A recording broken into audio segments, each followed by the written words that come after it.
Hello everyone, this is MADHURI Paradesi, Associate Professor, Department of Law, SPMAB. Today we are going to discuss about what is banking law, how it is going to work. Let's see what is the nature and development of this particular banking law in India. A bank is a financial institution.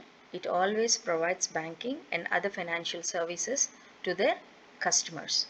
A bank is generally understood as an institution which provides fundamental banking services such as accepting deposits and providing loans.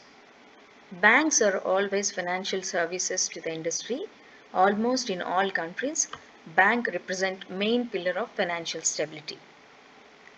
Banks act as a payment agents by conducting current accounts for customers, and this system provides and offer cash management services for all customers. A bank is a person, corporation, which holds itself out to receive from the public and deposits payment on demand by checks. Bank as a manufacturer of credit and a mission for facilitating exchange. Characteristics, if you want to see, it always have a characteristic in the first place is dealing in money, accepting of deposits, giving advances, payment and withdrawal, profit and service orientations, connecting links, and at the same time ever increasing functions, rate of interest, terms of repayment, lender, mode of loan, borrower, bank credits are the main characteristics of banks. Law relating to banking companies, especially in India, gives under the particular Identity Act, that is Banking Companies Act 1949. This act speaks about specific provisions relating to banking companies which were felt inadequate and were subsequently in the comprehensive legislations which has been passed on 1949 under the name of Banking Companies Act 1949. Section 6 of this particular act provides payment of amount, borrowing or the taking money, negotiating of loans and advances, providing of safe deposits values. This regulation act speaks total 55 sections under this act, and this act gives power to the RBI to exercise control and regulate banking under supervision of the act. And this act came into force on 16th March 1949. It ensures sound banking through regulations, and it also covering the opening of branches and maintenance of liquid assets, to present random opening of new branches and ensuring balances development of banks through the system of licensing. And provision of trading, non-banking assets, management, minimum capital we have to maintain, and at the same time payment of commission, payment of dividend. If you want to wind up a particular banking sector, part 3 of this particular 1949 act deals with the suspension of business and winding up of a particular banking companies. Section 38 to 44 exclusively deals about the winding up of particular companies, winding up by the particular high court and voluntary winding up. The banking company is unable to pay debts or RBI applies for the winding up of such companies act. Court liquidator section 38 collect and take into his custody assets of the particular banking, conduct and winding up procedures. Reserve Bank of India is another central banking system in India, 1934. It is an apex institution of a country monetary and financial system. It starts the functions from 1st April 1935 on terms of RBI Act 1934, and this act privately owned, and since nationalization 1949, this Bank of India is fully owned by the Government of India. To maintain price stability while keeping in the minds of object of growth, the directors are appointed or nominated for a period of 4 years. Functions, monetary functions you have, non-monetary functions also we have. Monetary functions we can see under the particular activities of issues of currency, banks to the government, control of a credit, custodian of foreign exchange and currency chest. Non-monetary things, licensing of banks and control over managements. Cooperative banking laws, we have to talk about cooperative banking laws are the financial entities which has been established on a cooperative basis and belonging to their members. This means the customers of the particular banks are also its owners.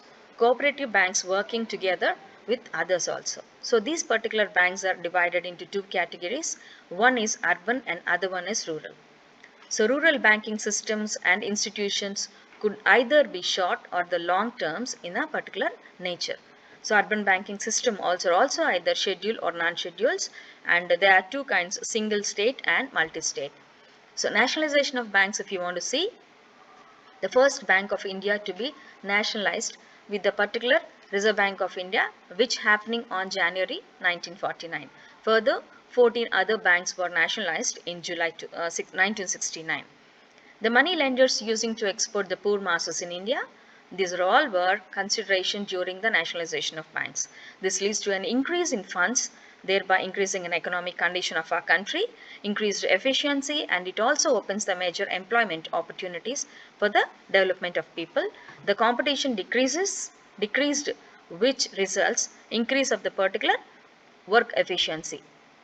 For social welfare and for developing of a banking habits, for expansion of a banking sectors, for controlling of a particular private monopolies, or at the same time regional imbalances also should be taken, and prioritizing sectors also should be taken here.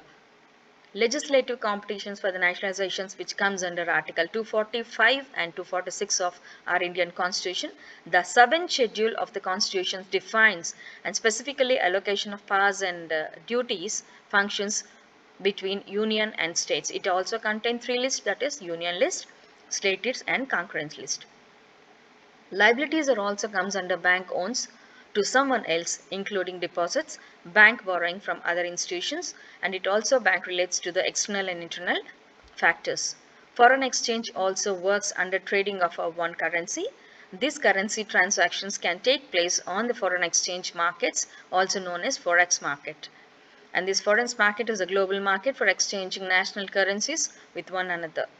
This exchange and Foreign Exchange Regulation Act deals with laws which relates to foreign exchange in India, and this FERA has its own origin at the time of Indian independence, FERA consisting of 7 chapters and 81 complex sections. To regulate certain payments, import and expense of the currency, this will be useful. So FERA 1974 replaced by FEMA, that is on 1999. This speaks about June 1st, 2000, and FEMA 1999 consisting of 49 sections, and this was to parliamentary standing committee which has been referred, and to make strong and development foreign exchange markets, to maintain good relations in other countries, to facilitate external trade and payments in India also can be taken. So FEMA applicable to whole India.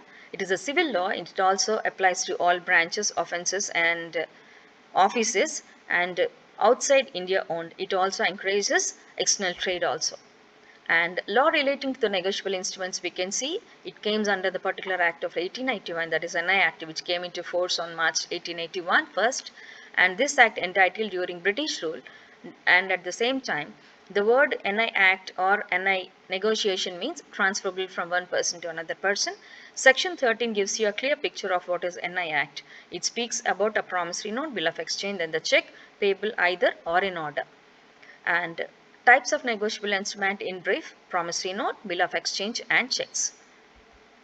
Reforms in India, we can talk about growth and development maintains stability and adequacy in the financial market. And the modern banking system also speaks from 18th century.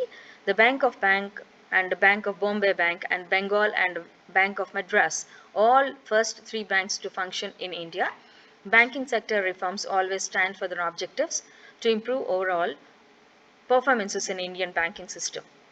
And Narsimhan Committee report, that is on 1995. This committee recommends strengthening the assets of reconstruction of the funds, capital adequate ratio, narrow banking system, banking ownership, and also review banking systems. Finally, I can say all the banking companies will be controlled under the Banking Regulation Act 1949, and this act provides proper structure to the banking system in India.